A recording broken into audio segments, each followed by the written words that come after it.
My name is Theodore Trefon. I've just published a new book on Congo called Congo Masquerade. I've been working on Congo for the past 25 years as a researcher, as a consultant, as a project manager, as a teacher. And the month of September, I've just come back from Congo. It was the 50th trip that I've been there. I've covered most of the country through the forest areas, the savannas, Kinshasa, Lubumbashi, Kisangani. I've been in logging concessions. I've been in protected areas. So I have a fairly good idea of what's going on in that country. Not that anyone can claim to know that the whole country, which is vast and very diverse. So I've just published this book, which is called Congo Masquerade. The book is about aid inefficiency and reform failure. So since 2001, the international community, in partnership with the Congolese authorities, have been very, very busy in trying to reform what is notoriously considered as a failed state. And my book has shown, through a number of concrete examples and case studies, that the reform package has failed. It's a shared responsibility between the international partners who claim to be pushing towards reform and state reconstruction, but really don't have a master plan or don't really have any kind of consensus about what should be done. And then on the other hand, they're dealing with Congolese authorities who obviously do not want change, because that would mean change and reforming themselves out of power. So we have a situation of regime consolidation and absence of a development agenda.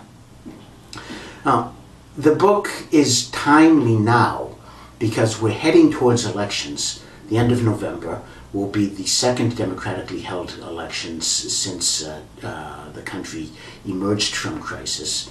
And we're talking about a country that went through 32 years of dictatorship under Mobutu, a very lengthy and difficult transition, first with President Laurent Désiré Kabila.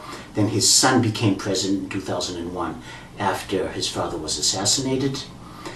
And we have a situation whereby there is a lot of effort aimed at bringing about positive change, but there are very, very few tangible results. And this is a tragic situation because Congo is a rich country, but the people are very poor. Congo is a country with huge potential, but this potential hasn't been capitalized upon. It's a country that has been subject to external manipulation. The role of Rwanda has been dramatic for the Congolese people. And basically what we're doing now is pushing towards elections and hoping for the better without really any clear indication of what's going to happen. One of the points that I've made in the book is that the only thing that is really predictable in Congo is the unpredictable. So one of the things that this book hopes to do is to give a general readership some keys to understanding how they can try to figure out what's going on in this vast and very, very interesting country. There have been a number of books that have been published on Congo in the past few years. Most of these books, however, aim at trying to unravel the security issues, because that's been the main challenge to Congo in the past 10 years. It's been subject to 2 regional wars. Invasion was referred to as Africa's First World War. This book is different because it looks at things that none other have done.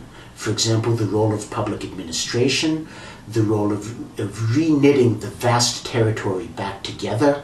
It looks at things like the forestry sector, which is a very important dimension of national reconstruction.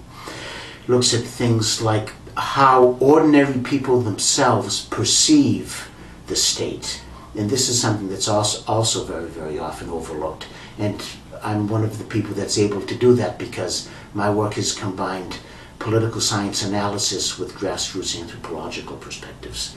So I'm certainly hoping that this book will get into the hands of those vast armies, those corps of engineers, civil servants, consultants that are going down to Congo that have excellent technical skills but really don't understand the political culture of the country.